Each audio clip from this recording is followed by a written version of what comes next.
This is the beta branch. Version 0.1.395. And what we're gonna do is we're gonna do a review of a couple of the parts. We're gonna read through them. I'll briefly scroll through them and then I'll speak when I have a thought on any of the units. I'm glad that you removed the HP requirement from the buggy.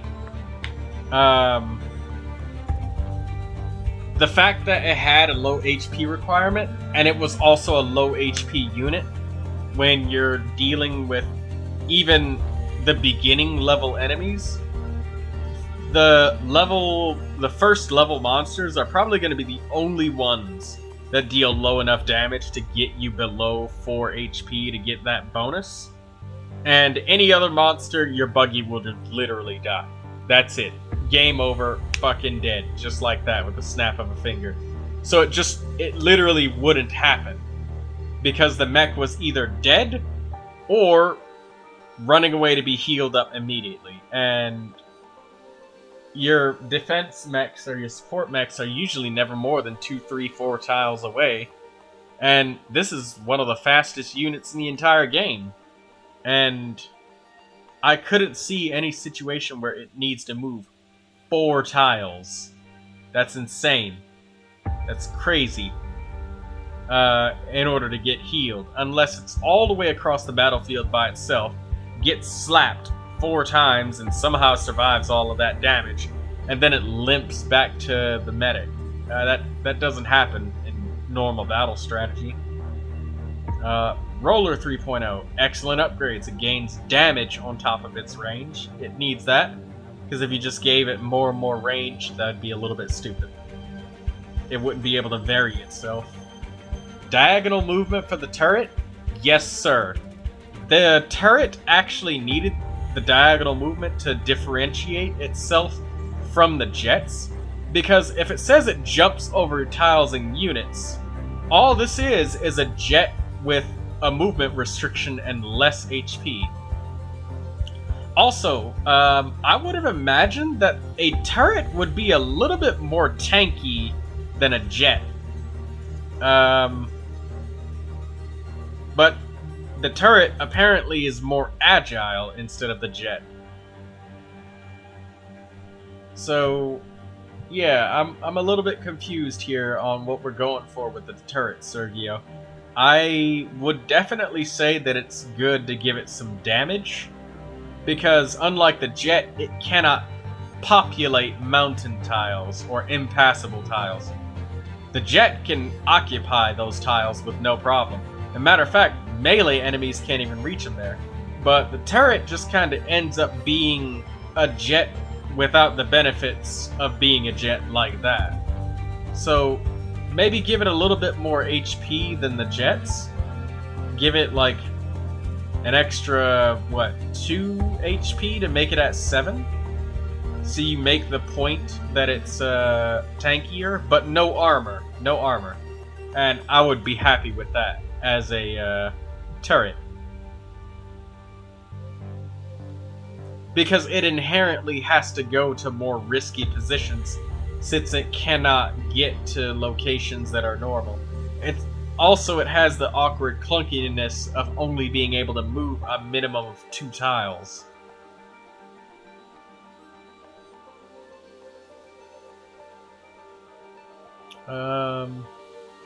Teleporter. Wow, interesting buff, swapping tiles with a mech. Tanks, I'm glad you gave them the extra HP bonus. It was weird seeing walkers and tanks have the same HP, except the tank just has armor. But now that you've varied that and differentiated that, that's good.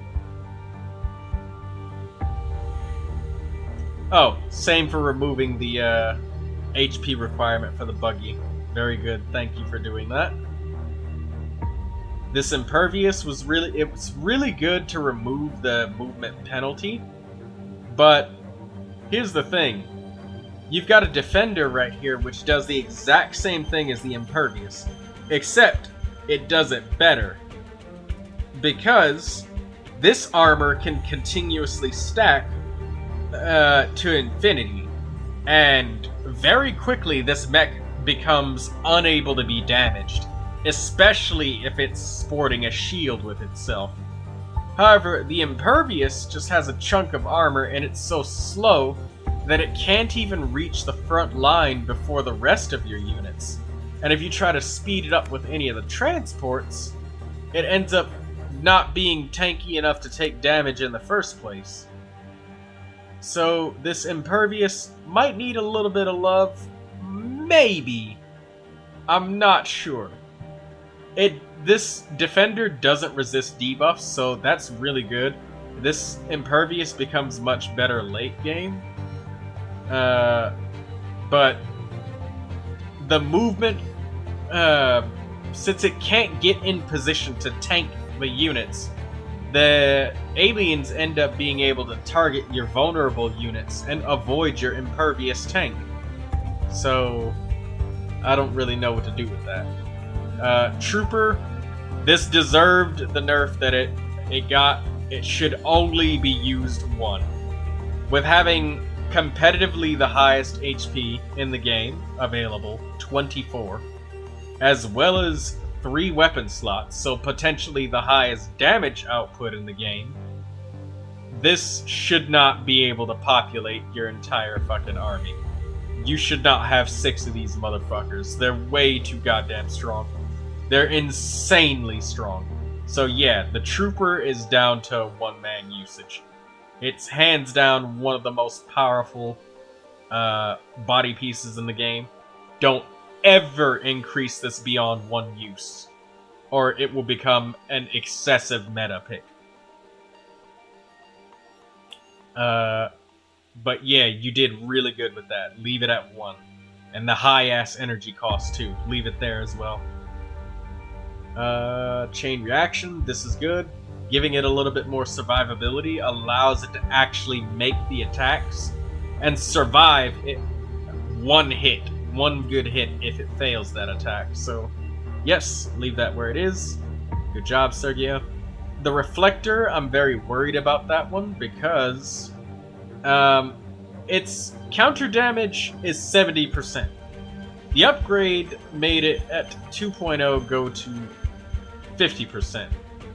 I am a little bit afraid of that because that's really high counter damage, and you've got the Energy Shield 3.0 here, which is also 70% damage. It would be a little nice to see this Reflector go to maybe 60%, or I don't know, remain at 50%, and make the 2.0 give 40 and the 3.0 give 50, or 50 or 60%, because this counter gun,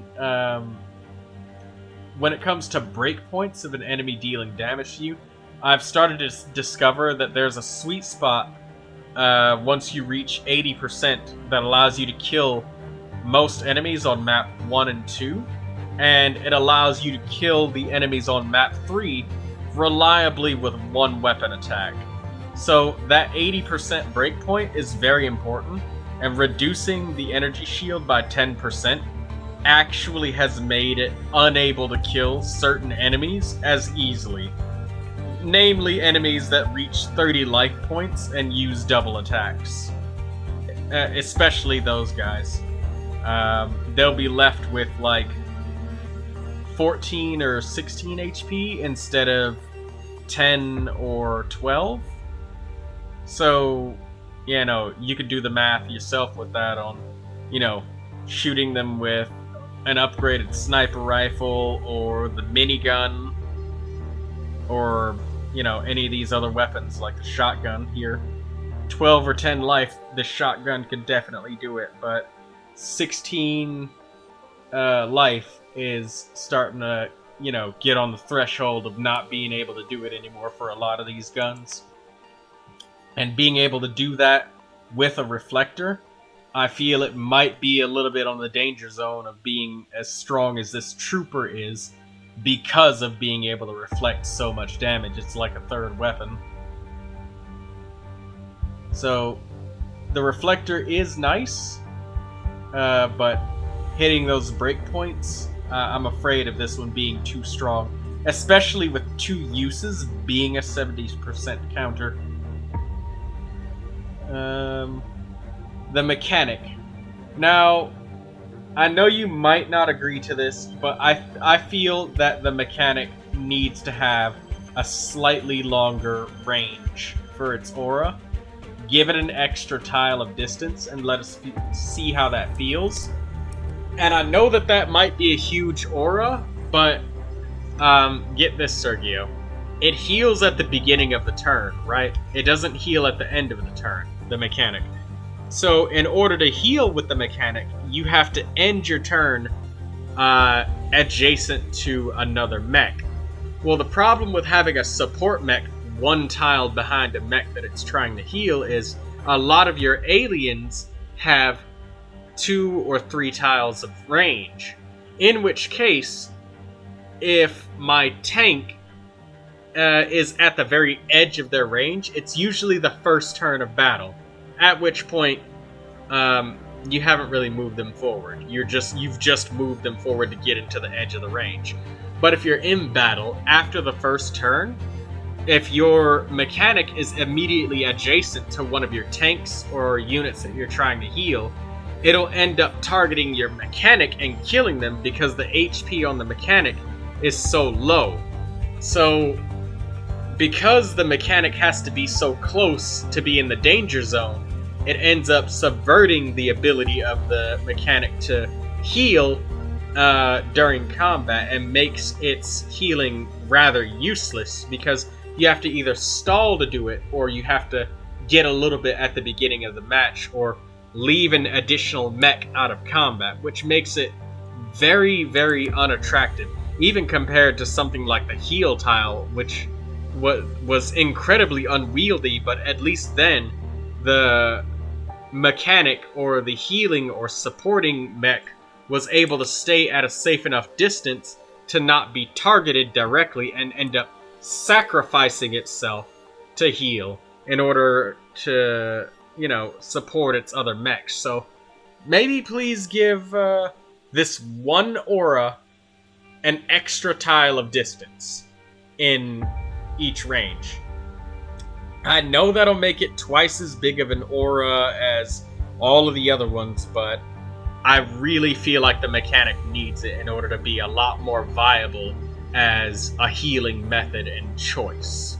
Because it does not heal itself. That's the other thing, is it doesn't heal itself. So even if it survives that hit, you still need an additional source of healing, or a second mechanic, which your max uses is 2, to heal up the same mechanic. But again, for that first mechanic to heal, it has to encounter the same problem of being adjacent and in the danger zone, and too close to another mech to the point where they can be reached by the aliens through the mech. So, yeah, please give the mechanic a little bit of attention. Maybe a modest HP increase, or if nothing else, additional range. Either it's got to be more tanky, or it's got to be able to reach farther. But you can't be a close range healing unit with no health. You'll die. Aliens will prioritize you. All of these being reduced to 2 uses, stacking too many fucking auras is ridiculous. All of these, perfectly fine, perfectly balanced, as all things should be. What else? Turbo 3.0, all of these one-piece heads, excellent. The diagonal movement is incredibly attractive, and that actually makes me want to use this even later into the game than I normally would, in order to secure energy tiles quickly and effectively. With a jet. What else? Maximus, still good, upgrades everything. You might want to make it either fully upgrade everything to 3.0 or just upgrade everything once. But we gotta clarify that it's upgraded once, so people can kind of understand and not think that it's a bug. 7 damage, that's good. Berserk. Please show this one some love, just like you did the trike, and remove the requirement. I know that means it won't be a differentiation between this and the bullseye, and I've already worked that out. I imagine that you could show it the same attention like this defender here. Instead of increasing damage every time it takes damage, instead, perhaps this mech, you can increase damage every time it gets a kill. So it has some similarity to chain reaction, where this chain reaction attacks again after a kill, but instead here, the mech will gain more damage after a kill. Until the end of combat, of course. Or for the next couple of turns. Make it 3 turns or whatever, just like you would do with this defender, so that the damage doesn't stack infinitely. But I wouldn't be worried about the damage stacking infinitely on this, because you can be struck an unlimited number of times. But there's a limited number of aliens, so even though the damage on this could grow after a kill, that doesn't mean that it can't be effective, and that it can't be too overpowered, because, again, there's a limit. There's like how many enemies in combat, and it has 2 weapon slots, which means potentially it can only kill 2 enemies a turn. And that's if you coordinate your strategy around that. So you would actually have to work to get that damage boost with this mech, and you'd have to tactically figure out how you're going to get the kill specifically with this mech every combat. Or every time you want to get the kill. So I don't think it would be crazy overpowered. I think it would be a great change to this unit. Engineer 3.0. This one is great. The only thing that concerns me about the engineer is the fact that you gain double the energy when you have an engineer collecting energy on the tile. Echo 3.0, having 2 attacks, that's excellent. And getting an additional move. That's very attractive for a 1 weapon slot. And if you're going to have a weapon that you have very limited uses, limited times that you can equip, then that's really good. That's excellent. It's lovely. We'll keep that. Leave that where it is. Ranger 3.0. This one is probably very special. Oh, it gains 3 weapon slots. That's perfect. Leave that where it is. The Kamikaze, it desperately needed its damage to be increased. Scrapping a mech and getting your energy back, 3 energy back, and it costing you 4, and the fact that most of the enemies absorb that with their armor. Perhaps the Kamikaze could also ignore armor, because it falls off pretty quickly, and 8 damage ends up translating to 5, and I don't think I would sacrifice having a 6th mech in order to just send a mech forward to explode. I can literally do that with a missile pod for more damage without it costing me energy every turn.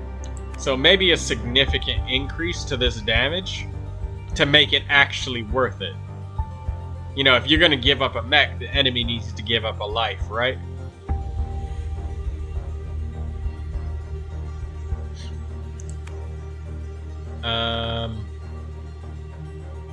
Mega missile pods, they're perfectly fine. Ray gun's fine. The flamethrower, maybe damage over time procs could ignore armor. I know that you addressed this problem by making it so bosses are not immune to flames.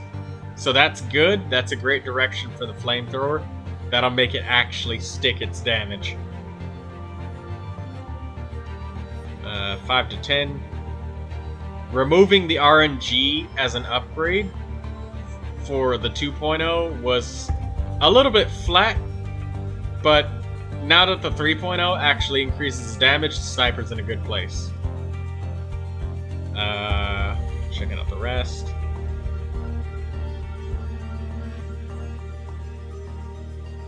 This Airstrike is one of the most underpowered weapons I feel in the game. It's got the same range as a sniper rifle. It does only slightly more damage and doesn't reach the breakpoints of any enemies. A lot of enemies, you like to give them 15 HP, or you'll give them like 24. But there's not too many enemies that are in between 15 and like 25 HP or 26 or whatever. That's a kind of an awkward sweet spot where a lot of aliens will need 2 hits.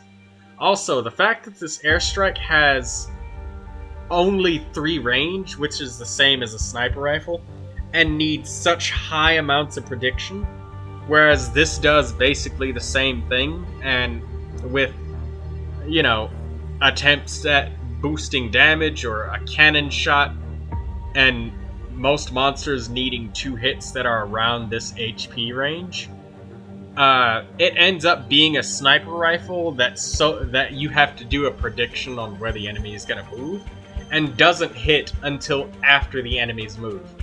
I propose that maybe you give the Airstrike an area of effect, perhaps allow it to bomb tiles in a line, which allows you to deal more damage to size 2 units, or make it an actual airstrike, you know?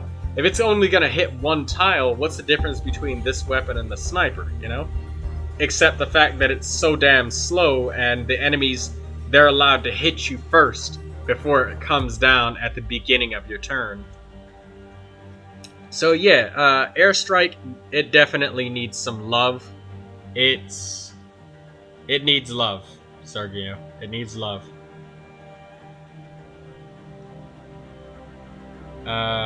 Heal gun, all the support weapons, please leave them at 3 uses. Anything that is a support weapon, please leave it at 3 uses. Besides the gunner drone and the medic drone. These things, you should probably bring them down to 1 use, because the population of drones gets a little bit high when you have 4 drones popping out every 2 turns. It's a little bit much for your aliens to handle, and the fact that the drones are such low HP, a medic drone can go up, heal a unit, and also take a hit for them, so it counts as like a double action. So the action economy for these units is quite high, so yeah, please do reduce them to 1. Let me make sure it's actually 1. Fry. Say that part. No, it's 2 uses. Yeah, it deserves the nerf. As much as I love drones, it deserves it, Sergio. 2 uses of drones. There's not much diversity to be done there. You're literally just spamming drones. And too many drones can be a little bit harmful to the experience. I see that the shield got a slight buff in defensiveness. That's good. Resonator. Yeah, +6 armor for 1 turn. And yes, I see you've given the claw some range increase, but I would love it if it would allow us to aim diagonally with the claw, perhaps. Even if it's greatly reduced range, I would really like to see some diagonal gameplay with that. It would give us more movement with that claw, and maybe a little bit more fun. Maybe it doesn't deserve it, but you definitely did give it a range increase, so there's fewer situations where it's not useful. Because of the 3 range, extending it beyond even the sniper rifle's range guarantees that it can bring any unit or any of the currently available cast of weapons within range. So, yeah, that's great. Alright, so that's the review of some of these parts. Nothing here is final, nothing here is set in stone, nothing here is cemented, but that's my point of view on a lot of these weapon parts.